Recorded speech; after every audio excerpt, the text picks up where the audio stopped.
తాకట్లో ఉన్న బంగారాన్ని విడిపించి ఆ రోజున మార్కెట్ ధర కట్టి మిగిలిన డబ్బును మీకు అందిస్తుంది కొమ్మూరి గోల్డ్.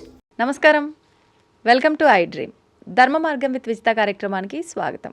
ప్రస్తుతం మనతో పాటు ఉన్నారు ప్రముఖ ఆధ్యాత్మికవేత్త, శ్రీ విద్యా ఉపాసకులు శ్రీ గురు కరుణామయ్య గారు. ఇప్పుడు గురుగారితో మాట్లాడి మరిన్ని విషయాలు తెలుసుకుందాం.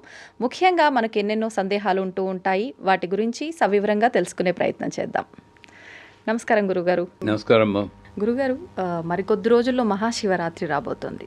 అంటే మనకు ప్రతి నెల శివరాత్రి వస్తుందంట, కానీ మనం 11 నెలల తర్వాత వచ్చే ఈ 12వ మాసంలో వచ్చే శివరాత్రిని మహాశివరాత్రిగా ఆరాధిస్తామని అంటూ ఉంటారు. ఏంటి మహాశివరాత్రి ఆరాధన అంటే? ఉపవాసం, జాగరణ, ఇదే మహాశివరాత్రి ఆరాధన అంటాం.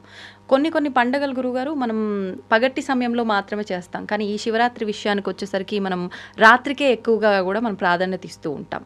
వాటి గురించి వివరించండి. శివరాత్రి ఒక పండగ వచ్చిందంటే ఆ ఒక్కరోజే ఎక్కువగా తలుచుకుంటాం. అది మనకు అలవాటైపోయింది. నిజానికి భక్తుడైన వాడు ప్రతిరోజు పండగే. నిత్య కళ్యాణం పచ్చతోరణం అంటారు. నాకు ప్రతిరోజు శివరాత్రే అన్న దీంట్లో అభిరామి అందాది అని చెప్పి ఆయన ప్రతిరోజు పౌర్ణమే. అమావాస్య నాడు కూడా రాజు ఏంట్రా ఇది ఇవ్వారంటే ఆ పౌర్ణమి అంటాడు. ఎందుకంటే ఆయన ప్రతిరోజు పౌర్ణమే. అటువంటి స్థితిలో ఉండడానికి అలవాటు చేసుకోవడం కోసమే ఈ శివరాత్రి కానీ వైకుంఠ ఏకాదశి కానీ వస్తాయి. కాకపోతే మనకి ఈ పండగలన్నీ కూడా పూజలు, ఒకసారి చెప్పాను, పూజలు నేను చేస్తే ఎవరో తృప్తి పడతాడు, ఎవరో ఎదుటి వాళ్ళు తృప్తి పడతారు, నాకు ఏదో వస్తుంది అన్న ఉద్దేశంతో మాత్రం ఎప్పుడు చేయకూడదు. పూజలో ఉపయోగించే పదార్థాలు కానీ, వస్తువులు కానీ, పూజ మంత్రాలు కానీ నాకేదో చెప్తున్నాయి అని నేను అనుకోగలిగితే ప్రతి పూజ నాకు గొప్ప మేలు చేస్తుంది. ఇప్పుడు శివరాత్రి తీసుకున్నాం, అది రాత్రే ఎందుకు అంటారు. శివుడు ఎవరు? ఇక్కడ విభూతి పెట్టుకుంటాం, దీన్ని మేర అంటారు, పొలిమేర. పూర్వకాలంలో శ్మశానాలు పొలిమేరల్లో ఉండేవి, ఊళ్ళల్లో ఉండేవి కాదు. ఇప్పుడు మన చోటు లేక మన ఇంటి పక్కనే వచ్చేస్తుంది అనుకోండి, అది వేరే విషయం.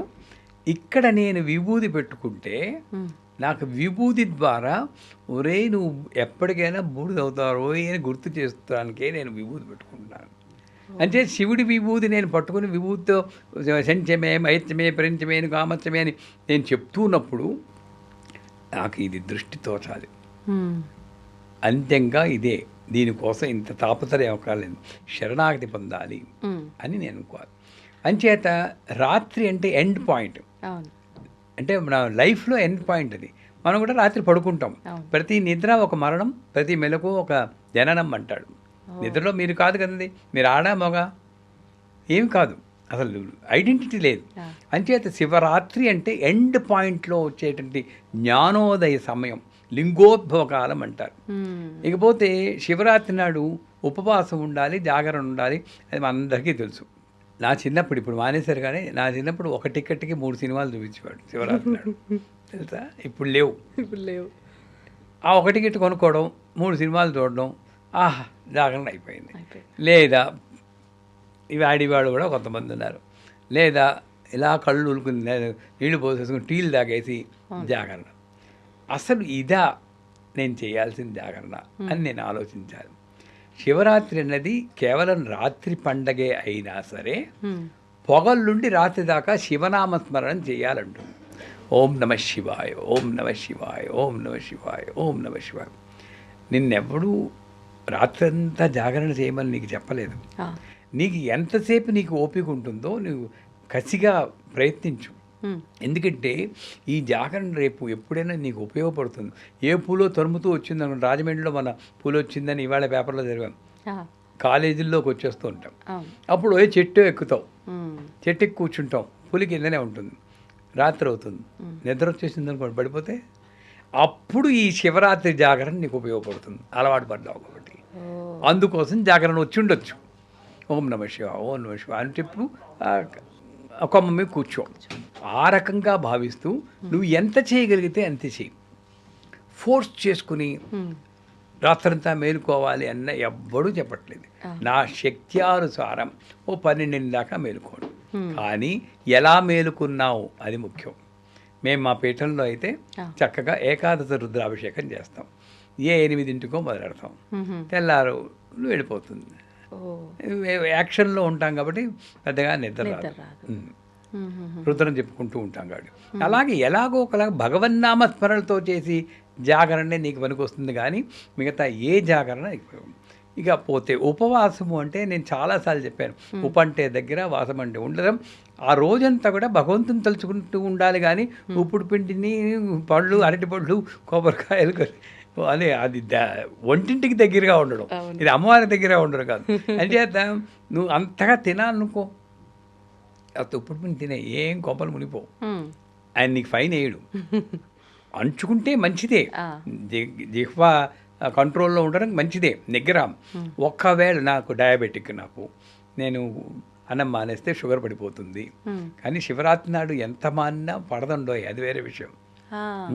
నమ్మకం అస్సలు. శివరాత్రి నాడు మా నాన్నగారు అబ్దీకన్నాడు 4 గంటలకు 5 గంటలకు భోజనం చేస్తాను. ఉత్తప్పుడు పొద్దున్న కాఫీ లేకపోతే నన్ను పడిపోతుంది షుగర్. అదే విచిత్రం అనమాట. ఆ అమ్మవారి మీద నమ్మకం పెట్టుకుని ఉపవాసము అంటే భగవంతునికి దగ్గరగా ఏదో కాస్త పండ్లు తీసుకుని చేయం. పోతే అభిషేకం అనేది చాలా ముఖ్యం. శివుడికి రుద్రం, నమకం, చమకం అనేది. నమ్మకం చదువుతున్నప్పుడు చదవడము, వినడము. చెల్లకరే బ్రదర్స్ అని యూట్యూబ్లో వెతికితే ఒక వీడియో ఉంది, ఆడియో. నేను వినీది అదే. నేనేం వేదం చదువుకోలేదు, స్వరంతో చదువుతాను. మన తెలుగు పండితుల్లో కూడా సామవేదం, షణ్ముఖ శర్మ గారు వాళ్ళు చదివిన ఉన్నాయి. సో అది వింటూ మీరు అభిషేకం చేయాలి. అభిషేకం చేసేటప్పుడు నమ్మకం మీద దృష్టి ఉంచమన్నాడు. తామ్రాయ చారుణాయ చ నమ, శృంగాయ చ పశుపతియే చ నమో, ఉగ్రాయ చ భీమాయ చ నమో, అగ్రే వధాయ దూరే వధాయ చ అని అలా మంత్రాలు వెళ్తాయి. తామ్రాయ చారుణాయ అంటే ఆ కాపరికి, తామ్రం అంటే కాపరం, ఆ కాపరికి ఎరుపు రంగు ఇచ్చేవాడు కూడా శివుడే. అంటే శివుడు ఎంత మైన్యూట్గా ఎక్కడెక్కడ వ్యాపించాడో చూడండి. అటువంటి శివుణ్ణి నేను ప్రార్థిస్తున్నాను అన్న ఒకే రకం తాదాత్మ భావంతో, ఇందాక చెప్పాం ప్యాకెట్లు పెట్టి ఇలా చింపేసి అక్కడే పడేకేం. దయచేసి పాత్ర ఉండాలి. పాత్ర లేకుండా నువ్వేం చేసినా నీకు పనికిరాదు. కూతురు పెళ్లి చేస్తున్నా బుట్టలో కూర్చోబెట్టి పెళ్లి కూతురుని పట్టుకొస్తున్నారు. ఆ పాత్ర దానం పనికిరా, బుట్ట పాత్ర, కన్యాదానం దానికోసం బుట్ట పాత్ర పెట్టుకోదు. అంచేత మంచి పాత్రలో ఒక పాలతో కానీ పెరుగు, పంచామృతాలు, పాలు, పెరుగు, నెయ్యి, తేనె, పంచదార, కొబ్బరి నీళ్ళు, ఫలరసం, ద్రాక్ష పండు రసం, చెరుకు రసం. ఇది చాలా ఉత్తమం. చెరుకు మళ్ళీ వెన్నెముక సంకేతం అలా వస్తుంది. తత్వం చెప్పుకుంటూ పోతుంటే ఇప్పటికి అవదదు. సో ఈ రసాలతో అభిషేకం చేస్తూ వీటిని శివుడిని ప్రార్థించాలి. అక్కడ కూడా నమ్మకం అయ్యాక చమకం వస్తుంది. చమకం అంటే చమే చమే చమే సంచమే మగచ్చమే ప్రేంచమేను కామచ్చమే కామచ్చమే చమే చమే అంటే నాకు ఇవ్వు ఇవ్వు ఇవ్వు అని. మనము దాని నుంచి నేను నేర్చుకోవాలంటే మనకు ఎంతసేపు నీకేం కావాలంటే ఉద్యోగం, పెళ్ళి, పిల్లలు, డబ్బు, దీని తర్వాత ఇంకేముంది? పేరు. ఈ 5 తప్పితే ఆరోగ్యం. అంతే. చెప్పండి అని మరి ఎన్నున్నాయి చెమేలు అక్కడ. ఇవన్నీ వదిలేసేసి యాక్చువల్గా దాంట్లో ఉన్నదేంటి? ఇద్మచ్చమే బర్హిచ్చమే. నేను యజ్ఞం చేసుకోవడానికి కర్రలు, సమిదలు నాకు దొరికిడట్టు చేయి, దర్భలు నాకు దొరికిడట్టు చేయి, నెయ్యి దొరికిడట్టు చేయి, సుగంచమే శయనంచమే సుదినంచమే నిద్ర వచ్చేటట్టు చేయి నాయన. అరవంలో పాట ఉంది, ఇండ్రు మట్టుం దొంగ విత్తాల్ వణంగువేం తాయే. ఈ ఒక్కరోజు పడుకోనిస్తే దండం పెడతాను తల్లో అని. అంటే మనశ్శాంతి లేకుండా కొట్టుకుంటున్నాడు వాడికి. నిద్ర కావాలి, సుదినంచమే, ఈ రోజు బాగుండాలి. ఇవన్నీ చెప్పి ఇది చమకం. ఆ చమకానికి అర్థం చదవండి. శివరాత్రి వస్తుంటే ముందు రోజే అర్థం చదివేసుకోండి. కనీసం 1-2 మనకి బుర్రలో పడతాయి. శంచమే, సుఖాన్ని కలిగించు. శంకరుడు సుఖాన్ని ఇచ్చేవాడు, శుభాన్ని ఇచ్చేవాడు శంకరుడయ్యాడు. అలాగా దాని అర్థం తెలుసుకుంటూ అభిషేకం చేయాలి. అయిపోయిందా? శివలింగానికి చేస్తే మంచిది. ఏది లేకపోతే ఒక ద్రాక్ష పండుకైనా ఆయన చేయమంటారు అవసరార్థం. ఒక ద్రాక్ష పండు పెట్టుకుని దాన్ని అవసరార్థం ఆవాహన చేసి యావత్ పూజావసానం ఏతత్ ఫలేనే సుఖం తిరం దృష్టత్వాహం చేసుకోవచ్చు. లేకపోతే శివలింగం ఒక రాయి దొరకడం ఎంతసేపు అండి, కాశీలో ఉన్నప్పుడు మేము అక్కడే రాళ్ళు పోగు చేసుకుని శుభ్రంగా చేసాం ఏకాదశి అభిషేకం. స్ఫటికమే కావాలి, ఏం పెట్టుకోకరు. అయిపోయిందా, అభిషేకం చేశాక చిత్ శక్తి అష్టోత్తరం అని చెప్పి ఒక రేర్ అష్టోత్తరం ఉంది.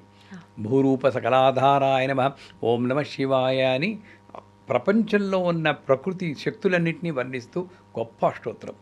అది చదువుతూ బిల్వ పత్రాలతో పూజ చేయమన్నాడు. అక్కడ కూడా పత్రాన్ని చూసాక 3 ఆకులు ఉన్నాడు. మన వాళ్ళు ఏదో పత్రం వేస్తే చాలు అనుకుంటా. ఎందుకు 3 ఆకులు ఉండాలి? 3కి సంకేతం శివుడు, త్రినేత్రుడు, త్రిశూలం, సత్వజ్ఞాన సత్వ రజస్తమో గుణాలు, భూత భవిష్యత్ వర్తమానాలు.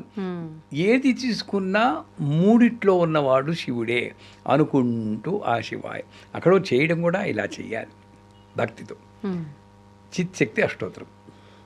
పోతే శివుడికి నైవేద్యం పులగం పెట్టమన్నాడు. పులగం అన్నం పెసరపప్పు తెలుసు వండడం తెలుసా? రెసిపీ వచ్చా? రాదు. అన్నం పెసరపప్పు అంతే వేసి కొంచెం జీలకర్ర వేసి ఉడికించడం. దాని మీద బెల్లం ముక్క పెట్టేవారు మా అమ్మగారు. మా దృష్టి అంతా బెల్లం ముక్క మీద ఉండేది. ఎప్పుడు తినేస్తాను, పులగం కాదు, మాకు బెల్లం ముక్క కావాలి. అందుకని నాకు బాగా గుర్తు. అంటే విడి రోజుల్లో కూడా నా గురుగారు శివరాత్రి చేస్తే మళ్ళీ విడి రోజు కూడా పులగం నైవేద్యం చాలా మంచిది. దానికి మళ్ళీ తత్వం జీలకర్ర. ఎందుకు జీలకర్ర? అష్ట సౌభాగ్య ద్రవ్యాల్లో ఒకటి జీలకర్ర. తాటి బెల్లము, పాలు, పెరుగు, మల్లెపూలు ఇలా చెప్పుకుంటుంటే 8 సౌభాగ్య ద్రవ్యాల్లో జీలకర్ర ఒకటి. అందుకే జీలకర్ర బెల్లం పెళ్లిలో పెడతారు. ఎక్కడెక్కడ లింక్ పెడుతున్నాడు చూడండి. అవునవును, ఎక్కడ తప్పించుకోలేరు సౌభాగ్యం నుండి. అంచేత అది పులగం నైవేద్యం పెట్టి శివుని ప్రార్థన చేసి 3 కాలాల పూజ చేస్తే మంచిది అంటారు. అంటే పొద్దున్న చేయాలి, మధ్యాహ్నం ఆ టైంలో చేయాలి, రాత్రి మొదలుపెట్టి ఏకాదశం ఓపిక ఉన్న వాళ్ళు 11 సార్లు రుద్రం చదువుకుంటూ చేయొచ్చు. ఓపిక లేని వాళ్ళు ఒక్కసారి రుద్రం చదివి చేయొచ్చు. అన్నిటికన్నా ముఖ్యం ఆయన భోళా శంకరుడు అండి. చిన్న ఒక చుక్క నీళ్లు వేస్తే శివుడు అభిషేక ప్రియుడు అంటాడు. ఎందుకు? ఆయనకు ధారా పాత్ర పెడతారు పైన. అవునా? విన్నారా? పాత్ర పెట్టేలాగా. అంటే ధారలో ఆయనకి చాలా ఇష్టం. మనం పోసేటప్పుడు కూడా మన ఫోకస్ అంతా కూడా ధార మీద ఉండాలి. ధారలో 2 లక్షణాలు ఉన్నాయి. క్లీం, ప్రవాహం, చైతన్యం అన్నది ధార. చైతన్యవంతంగా ఉంటాం ధార. తర్వాత చూసి క్షేమం కలిగించడం, ప్రాణశక్తి కూడా ధారలాగే ఉంటుంది మనలో. ఆయుష్ పెరుగుతుంది. శివరాత్రి నాడు అభిషేకం చేస్తే ఆయుష్ పెరుగుతుంది. అంటే అలాగంటే మీ టైంని ఎక్స్టెండ్ చేస్తాను, ఉన్న నాడు హాయిగా ఆనందంగా చైతన్యంతో బతుకుతాం. కావాల్సింది. అవునా కదా? ప్రస్తుతం ఏదో లైఫ్ స్పాన్ ఉంటుంది, కానీ మీరు అన్నట్టు ఇవన్నీ ఏమీ లేవు. అందుకే లాస్ట్లో మృత్యవే స్వాహ ప్రాణానాం గ్రంథిరసుద్రోమా విశాంతగా మమ మృత్యుర్నెచ్చతాం ఆయుర్విద్యతాం అంటారు. అంటే నాకు 500 ఏళ్ళు లైఫ్ ఇచ్చేయమని కాదు, నేను ఎన్నాళ్ళు బతుకుతాను, కోపం లేకుండా బతకని, కోపం ఒక చావు. డిప్రెషన్ లేకుండా బతకని, డిప్రెషన్ ఒక చావు. ఇలాంటి చావులు లేకుండా నన్ను బతకనిదండి అని అది అసలు.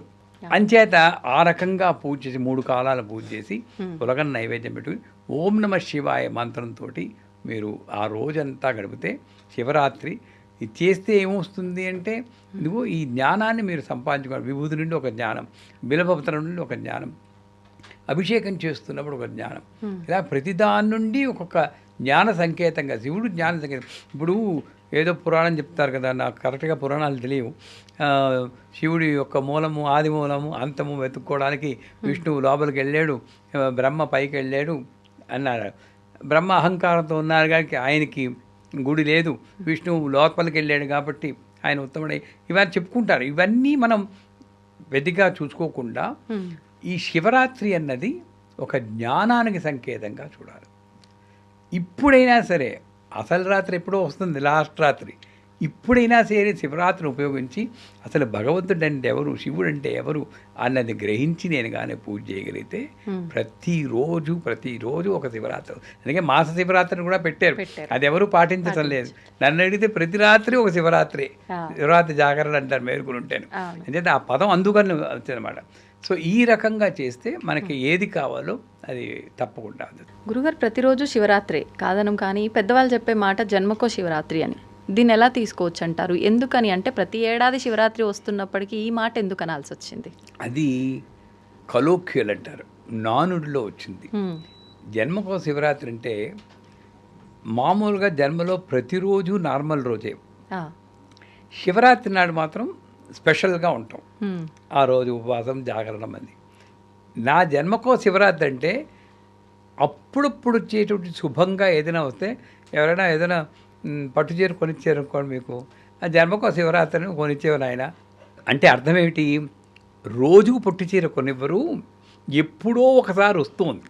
అవును, అంటే జన్మకంటే అక్కడ సంవత్సరానికి ఒకసారి వస్తుంది కాబట్టి ఎప్పుడో ఒకసారి వచ్చి దాన్ని రెఫర్ చేస్తూ ఒక వేళాకోళంగా స్లాంగ్గా జన్మకో శివరాత్రి అంటారు. కానీ దానికి ఆధ్యాత్మికానికి ఏ సంబంధము లేదు. సంతోషం గురుగారు.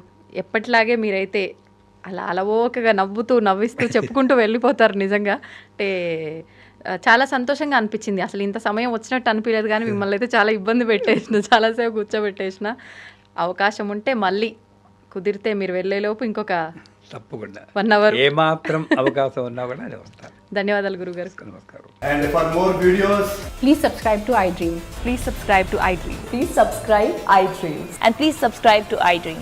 For more videos, subscribe to iDream. please like, share, and subscribe to the channel. Congratulations, iDream. Subscribe to iDream. Subscribe to iDream. So subscribe to iDream Media. iDream की iDream team अंदर की huge congratulations. Please subscribe iDream Media. Please subscribe to iDream. Subscribe iDream. Please subscribe to iDream. iDream అంటే నా కళల channel subscribe చేసుకున్న నోరు తిరుగుతలేదు, మీరైతే గంట గుర్తు కొట్టండి. For more such videos, please subscribe to iDream. Subscribe to iDream. Please subscribe to iDream. Please subscribe iDream Media. Please do subscribe to iDream. Please subscribe to iDream Media. For best entertainment and information, please subscribe iDream. And don't forget to subscribe to iDream.